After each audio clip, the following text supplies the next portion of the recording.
జై భీమ్. అనంతపురం జిల్లా సింగళమల నియోజకవర్గంలో మా యాత్రలో భాగంగా సింగళమల నియోజకవర్గం రావడం జరిగింది.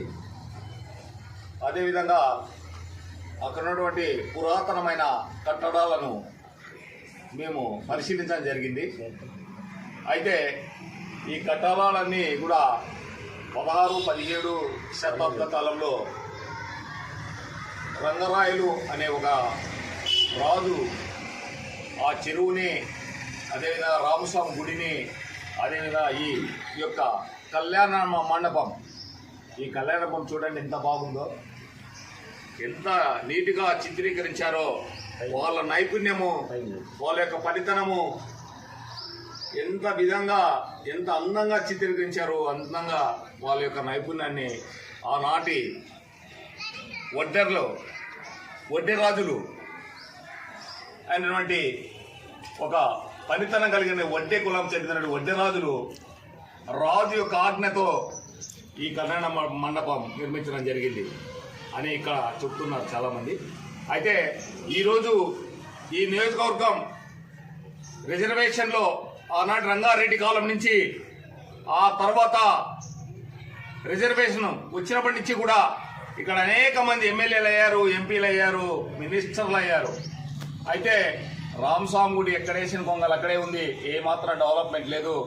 అయితే ఇక్కడ ఈ కళ్యాణ మండపం ఇది 64 స్తంభాల కళ్యాణ మండపం, 8x8 స్తంభాలతో నిర్మించిన ఈ కళ్యాణ మండపంలో ఉన్నటువంటి ఇది చాలా వాతావరణం బాగుంది, చాలా చల్లని గాలి, చల్లగా ఉంది. అయితే ఇట్లాంటి దాన్ని ఈ ప్రభుత్వం కానీ, ప్రభుత్వంలో పనిచేసినటువంటి ప్రభుత్వ యంత్రాంగం కానీ, అదేవిధంగా ఈ జిల్లా కలెక్టర్ కానీ ఏమాత్రం డెవలప్మెంట్ చేయకోకుండా ఈ పురాతనమైన కట్టడాలని అవి శిథిల వ్యవస్థలో ఉన్న ఏమాత్రం పట్టించుకోకుండా వాళ్ళ యొక్క పబ్బం గడుపుకొని వెళ్ళిపోతాం జరుగుతుంది. ఈరోజు ఆనాడు రుక్మిణమ్మ నుంచి నేడు శ్రావణి అమ్మ వరకు ఇదే జరుగుతూ ఉంది. వాళ్ళకి ఏదైనా అవసరం ఉన్నప్పుడు వస్తారు, ఈ కళ్యాణంలో కూర్చుంటాం దగ్గర పిలిచి ఫోకస్ చేసి వీడియోలు పెట్టుకొని అక్కడ వాళ్ళు ఏదో వాళ్ళ పని ఆ కళ్యాణ మండపం లోపల కూర్చొని వాళ్ళ పని వాళ్ళ కార్యక్రమం చేసుకొని వెళ్ళిపోతారు. పద్మావతి గారు అదే చేశారు, అదేవిధంగా శ్రావణమ్మ గారు కూడా ఆ విధంగా చేశారు. అయితే శైలజానాథ్ గారు మంత్రిగా ఉన్నప్పుడు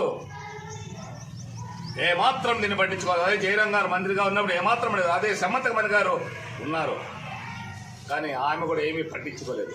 కాబట్టి ఇది వెంటనే స్పందించి ఇక్కడ దీన్ని నీట్గా ప్రభుత్వంతో ప్రభుత్వ యంత్రంతో నిధులు తీసుకొచ్చి ఇక్కడ ఎంపీడీఓ గారు, తహసీల్దార్ గారు దీన్ని క్షుణ్ణంగా పరిశీలించి ప్రాంతాన్ని పరిశీలించి చాలా బాధాకరంగా ఉంటుంది.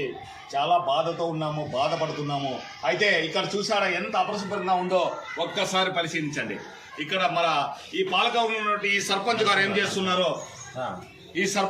చేస్తున్నారో, ఇక్కడ ఎంపీపీ ఏం చేస్తున్నారు, ఎంపీటీసీలు ఏం చేస్తున్నారో, ఇక్కడ ఎంఆర్ఓ గారు ఏం చేస్తున్నారో, ఇక్కడ ఎంపీడీఓ గారు ఏం చేస్తున్నారో, ఇక్కడ గ్రామ సెక్రటరీ ఏం చేస్తున్నాడో ఇవన్నీ కనిపించవా? ఈ వాతావరణం కనిపించదా? ఈ కళ్యాణ భవనం ఇట్లే శిథిలం అయిపోవాలా? ఈ సింగళమల్లో మొంతాడుగట్టిన మొగాడు లేడా? ఇది క్వశ్చన్ చేయలేడా అనేది మా ఆవేదన, బాధ. కాబట్టి మాకు అవకాశం ఇప్పిస్తే, రాబోయేలో మాకు అవకాశం వస్తే ఈ కళ్యాణ భవనాన్ని అద్భుతంగా నిర్మించి దీన్ని ఈ పురాతనమైన కట్టడాన్ని, ఈ కళ్యాణ భవనాన్ని రంగరంగ వైభవంగా చేస్తాం అట్లాంటి అవకాశం వచ్చినప్పుడు. అయితే ఇప్పుడు అవకాశం ఉన్న వాళ్ళు చేయమని చెప్తున్నాం, వాళ్ళని దీన్ని నీట్గా శుభ్రపడి చెప్తున్నాం, వాళ్ళని డెవలప్మెంట్ చేయమని చెప్తున్నాం. ఏదో తూతుమారుగా వచ్చి ఎమ్మెల్యే రిజర్వేషన్ ఉంది కదా, నేను రిజర్వేషన్ నాదు, నేను ఆకు క్యాస్ట్ ఉంది, నేను వస్తాను, నేను చేసుకొని వెళ్ళిపోతాను, దోపిడీ చేసుకొని పోతా, దొంగతనం చేస్తా, నేను అన్ని చేసుకొని పోతా అంటే కాదు కదా. కాబట్టి ప్రజలనే గమనిస్తున్నారు.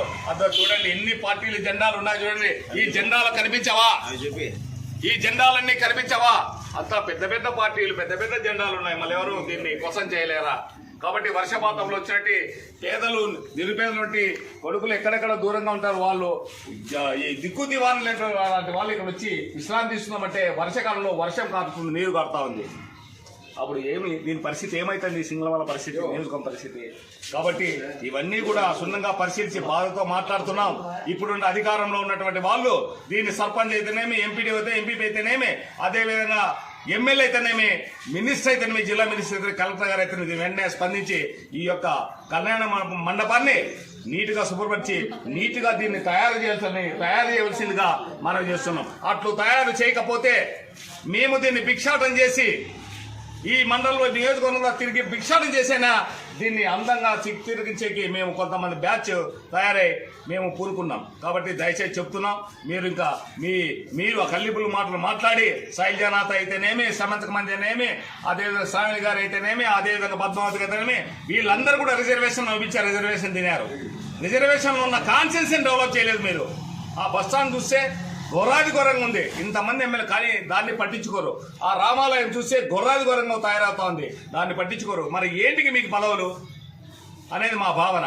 కాబట్టి మీరు దయచేసి చెప్తున్నాం, వెంటనే పరిశీలించి ఈ వీడియో చూసిన వాళ్ళు పరిశీలించి దీన్ని మొత్తం గ్రానైట్ కొంత నిధులు తీసుకొచ్చి ప్రభుత్వం నుంచి దీన్నంతా గ్రానైట్ పట్టి దీన్ని నీట్గా స్టీల్ రైలింగ్ వేసి నీట్గా తయారు చేస్తే ఇక్కడున్న ప్రజలు, మీ ఓటర్లు, మీకు ఓట్లు వేసిన వాళ్ళు, మీరు అధికారం తీసుకున్న వాళ్ళు, మీకు ఇచ్చిన వాళ్ళు అధికారం, వాళ్ళు ఆనందపడతారని చెప్పి మేము ఈ సందర్భంగా మీకు హెచ్చరిస్తున్నాం.